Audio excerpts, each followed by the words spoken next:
Hi all, welcome to the new video. In today's video, we'll be discussing a topic that's very important to polylecture mechanical, that is cylinders. So while considering cylinder, we can expect the breakage of the cylinder along the circumference, this is first one, along the longitudinal direction, the second one. So we have to consider both stress, circumferential stress and the longitudinal stress for the breakage of the cylinder. And there is a very small equation, and we have to study how these equations came from the stress. You can see the types of stress that is experienced by the failure for the longitudinal failure and that for the circumferential failure. First, we see the longitudinal failure. The longitudinal failure, the stress, the pressure inside the cylinder is marked as P. It is acting along the circumference of the cylinder. That will be breaking the cylinder into two parts. So the total load applied by the cylinder will be resisted by the cross-sectional area of this thin wall, which is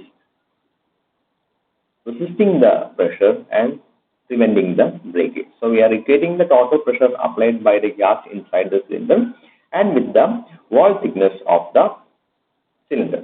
In the second case, the pressure is along the longitudinal direction and the breakage is across the cross section. And we are going to check the equation for these two cases. First, we'll be seeing the circumferential stress. You can see the breakage of the cylinder. The pressure inside is marked as P, and it will be acting in the up and down direction, all the directions. And we are expecting the breakage along the longitudinal direction. I will be expecting the breakage in the XX plane. So the pressure experienced by this XX plane is given by P D into L, where P is the pressure inside and D is the diameter. You can see this is the diameter. This is the diameter of the cylinder. And L is the length of the cylinder. The total pressure experienced by the cylinder will be PD, that's the A. P is the pressure and D into L is the cross-sectional area. This is the cross-sectional area. If you mark the cross-sectional area of the cylinder, this is the cross-section. This value is given by D into L.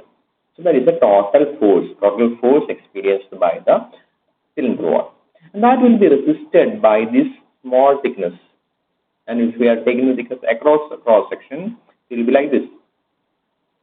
Let T be the thickness of the cylinder, L be the length of the beam. We will be resisting with this area, L into T. As the breakage is happening in two sides, we will have two such sections having the length L and the thickness T. So the total force experienced by the cylinder will be by these two sides, that will be 2 into T into L. By cancelling the common term, we can write the circumferential stress sigma C is given by PD divided by 2T. PD divided by 2T. Next, we will be considering the stress. And before that, we have to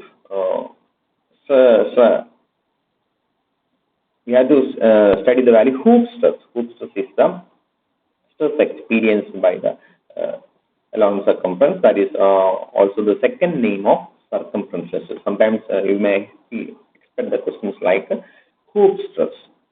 If efficiency, sometimes they will give the efficiency of the joint. Then we have to divide this equation. Already we have formed the equation sigma C is equal to PD divided by 2T. We have to divide this equation with the efficiency for the efficiency of the joint. If the joint is having 100% efficiency, we will be substituting the value as 1. Suppose it is having 0.7% efficiency, we will be substituting the value as 0.7. So the denominator will be varied. So the stress will be more if the joint is having lesser efficiency. As the efficiency of the joint reduces, the stress experience will be increased. We can expect such questions also from the examination. A second type of stress is the longitudinal stress. That is another type of stress that is experienced by the cylinder, in which the pressure is acting like this. This across we can see that is acting across the cross-sectional area of the cylinder. We can see the cross-sectional area of the cylinder is pi by 4 d square. This is the cross-sectional area of the cylinder, and the total force is equal to area into pressure. That is the total force experienced, and which will be resisted by this thin section. This mark already marked here, which is given by perimeter equation pi d into thickness of the beam will gives the area of this cross section. That is, so total load will be resisted by pi d into t. We will be cancelling the component pi and d, so we will be obtain the tangential stress or longitudinal stress as PD divided by 40. The previous case is PD divided by 2t, now it is PD divided by 40. So very small equation, PD divided by 2t and then PD divided by 40. Okay. 2t for circumferential stress, 40 for longitudinal stress. We can expect small questions from the same, using the same equation. Again, if you want to know the efficiency, we will be dividing the denominator. So we will be multiplying the denominator with the efficiency equation. That is sigma L, longitudinal stress is equal to PD divided by 40. And if the efficiency is given, we have to multiply with the efficiency in the denominator. As the efficiency decreases, the stress will be increasing.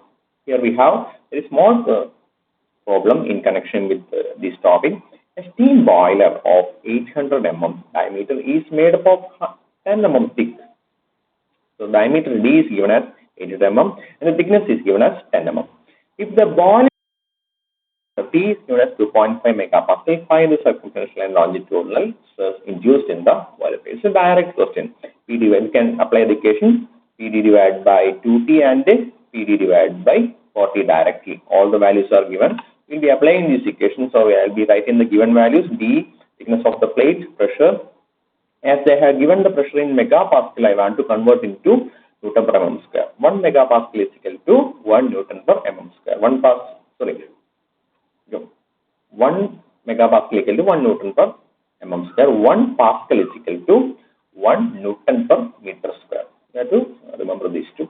And directly substituting, you will be getting the circumferential stress as 100 megapascal and for the longitudinal stress as 50 megapascal. Okay, thank you for watching. I'll be back with another topic. Thank you.